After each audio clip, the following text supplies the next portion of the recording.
Hey up YouTube, it's Simon B here. Welcome back to the channel. Hope you're all keeping safe out there.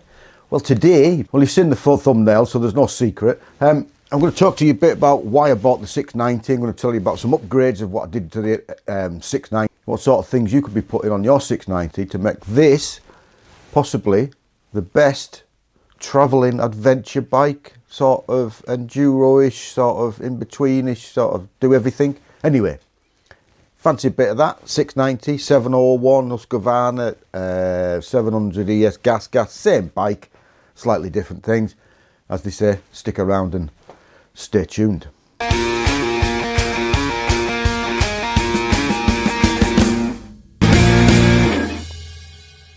Like and subscribe. Yeah, welcome back YouTubers. Why did I buy a 690 again? I've had the 790 went, beautiful bike, absolutely superb, twin cylinder, but it was just a little bit too heavy. Unknown to most people out there, just after Christmas this year, I'll be 56. Don't look it, do I? Anyway, it's just the big size of the bike. I was starting to ride it like my 500 and my 300 two-stroke, and I was just thinking to myself, Si, you get to a point in life now that stuff doesn't heal very fast. So if you fall off this bike, land underneath it, break something, you're going to be off work. I'm self-employed. You're going to be off work with no money, and it's going to take some time to heal if you break something seriously. So I thought, let's get rid of the 790. Great on the road, but it's just getting on, getting off of it. Once you're riding it, fine, it's not a problem. It's like any bike, a big GS 1200. Once it's going round and the wheels are going round, it feels light as a feather. You have to pick it up or you get stuck underneath it and stuff like that. No, so the 790 went. So we bought the 690. Light enough, same sort of weight as a CRF 300L. Better suspension, better engine, bigger engine. A lot of people will say, well, your fuel tank's on the back. Yes, I know, but what that could do with some baffles in it, couldn't it? I don't know why KTM haven't done something like that. You could put some baffles, stop it from sloshing about a bit, and it's the force of the thing when it falls, when you put the weight on the front, and you like a half a tank, and it all rolls to the front.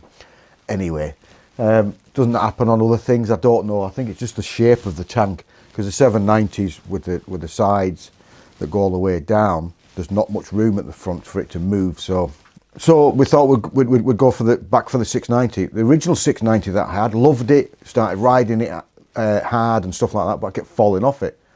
I fell off it about 4 times. It just absolutely did me head in. I thought, I don't like this bike anymore. Unknown to me at the time is the reason why we kept falling off it was because of the back shock.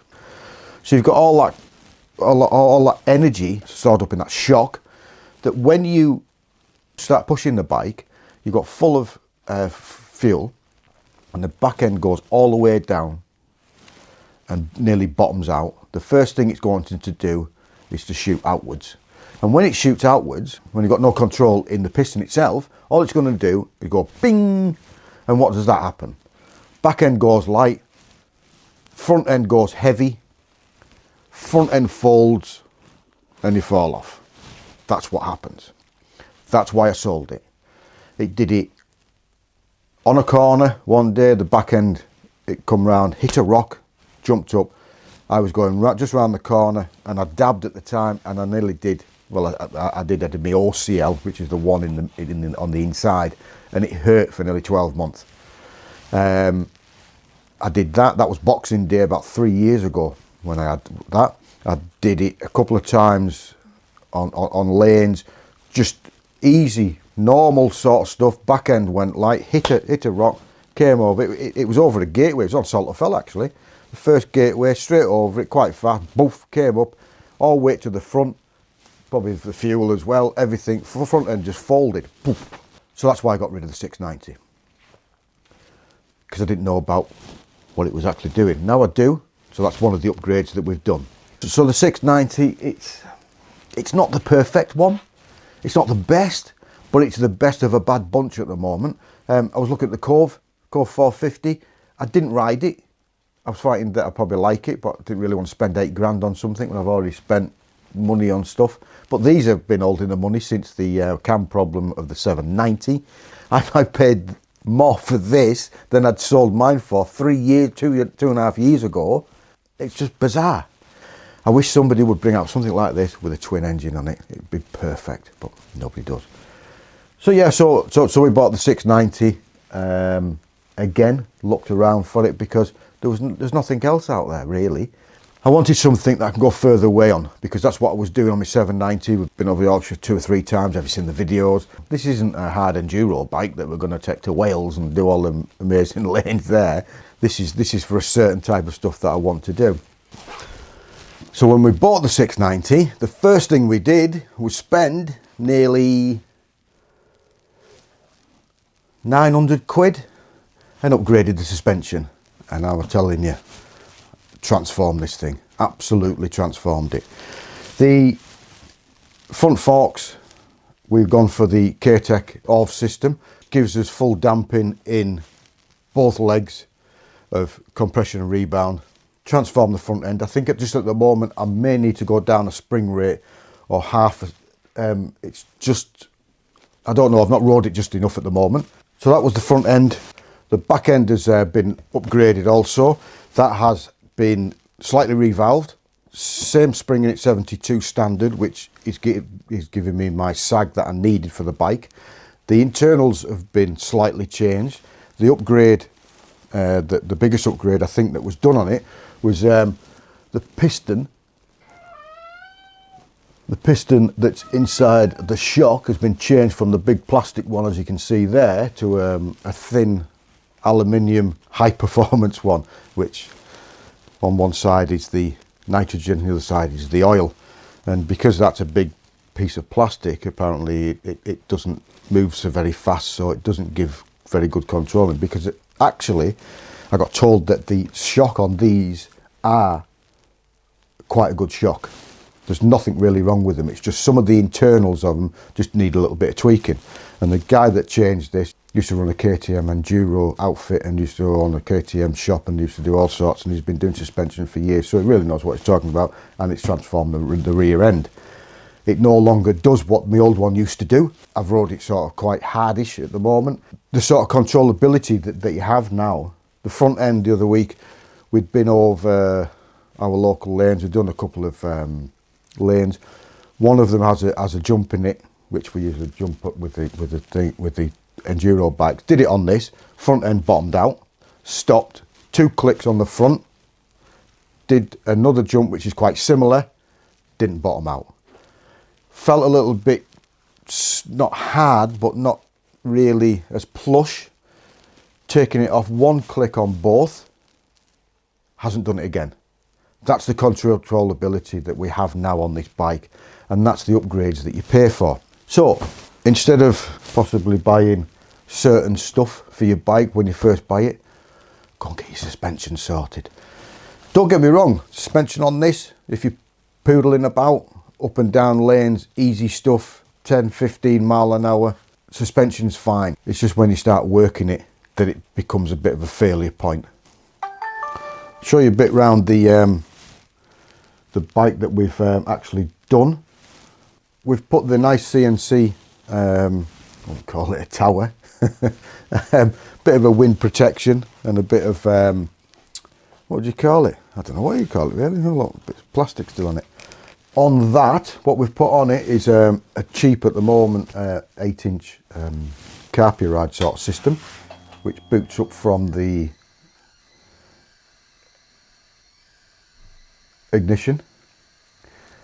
Currently at the moment what we're doing with that is I'm trying to work out what I can put GPX files on it, because round here, most of Yorkshire and places like that, I don't really need navigation, so at the moment it's not really detrimental to what it is. I think that was 32 quid. I think that came off TikTok, I think it was. It was the cheapest what I could find.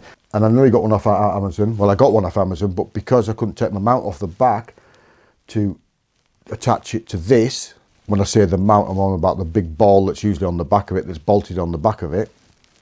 I couldn't do anything, it wouldn't come off. This one did. I modified it and it goes straight onto this because the nice CNC comes with a bracket. You could probably just see there, there's a bracket just there, and that bolts to that, and that's like a GPS bracket with different holes in it. So I modified it and put it on there, wired it completely into the ignition, and everything's great. I am thinking, well, is that the right way to go? I saw a little 7-inch Android tablet the other day on Amazon, a rugged one, waterproof, everything, and I'm thinking, should have really got that, and then I can use a. I'm thinking of might do a couple of the rally motors guided with the road book. Not done it before, and I thought, oh, there's a few testers about this icebreaker challenge thing. You don't have to do them all, but you know what I mean. I was thinking of probably doing that, so that wouldn't do that. So I'm thinking, well, do I go for the rugged tablet, which that would do that, because I better load that up. Next best possible thing probably is your muffs. It's that time of year, isn't it? It's muff time.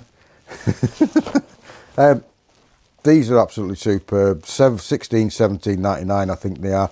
I'll put a link down below where these come from. The 500's out there, the 300 sat there, hasn't got any on yet. Second probably best thing that you could buy is to upgrade your bike, especially in winter. What else have we done? Folding mirror, cheap folding mirror. You don't need double tape mirrors at £120 a pop. I'll put a link below for these.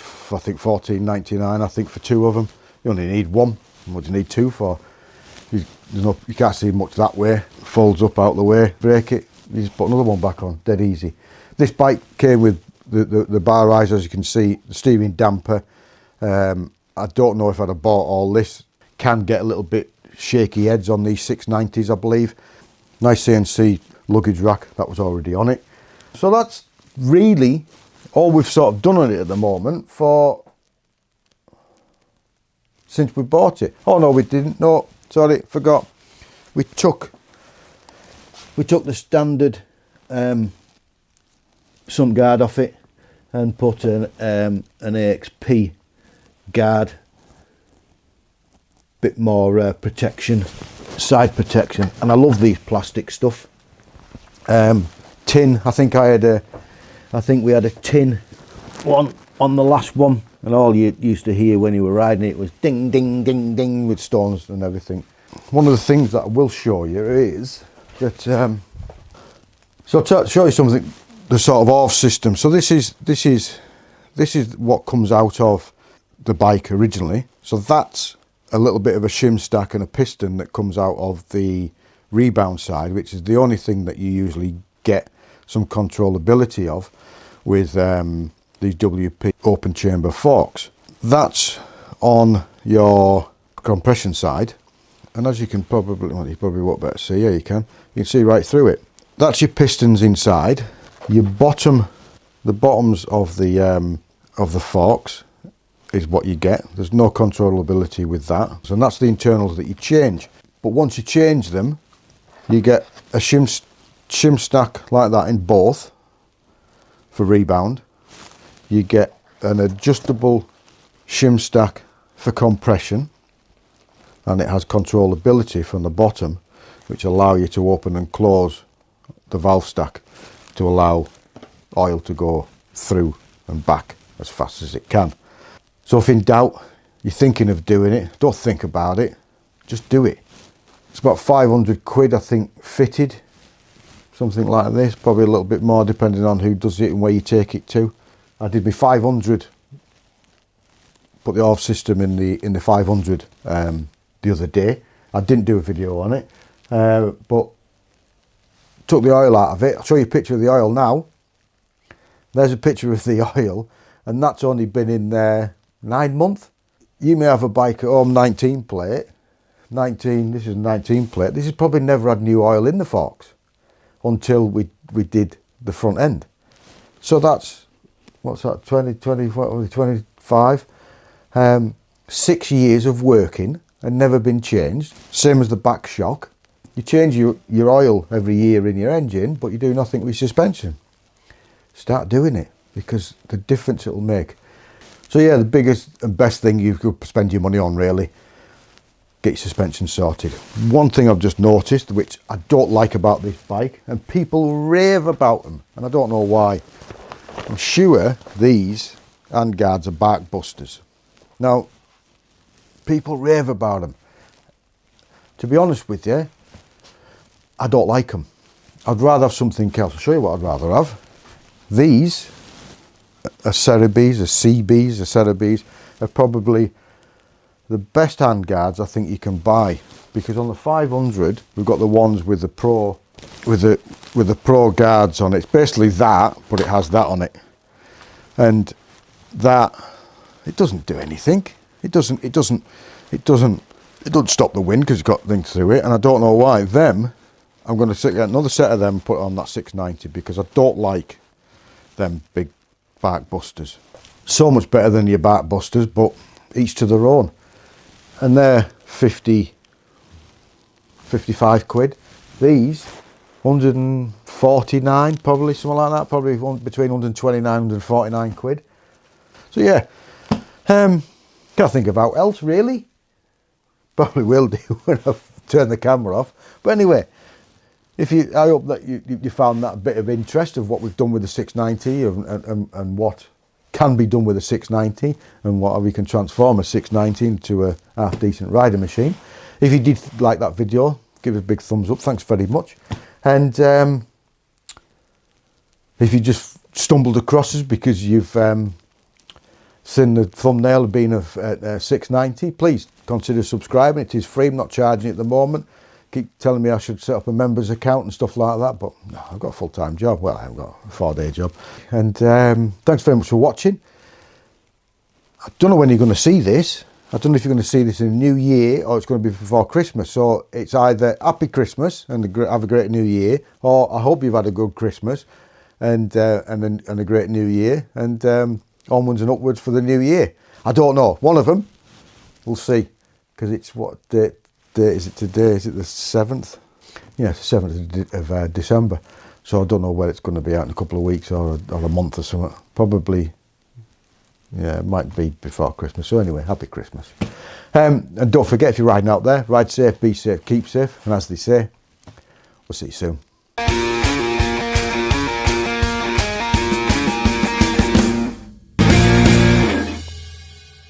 Like and subscribe.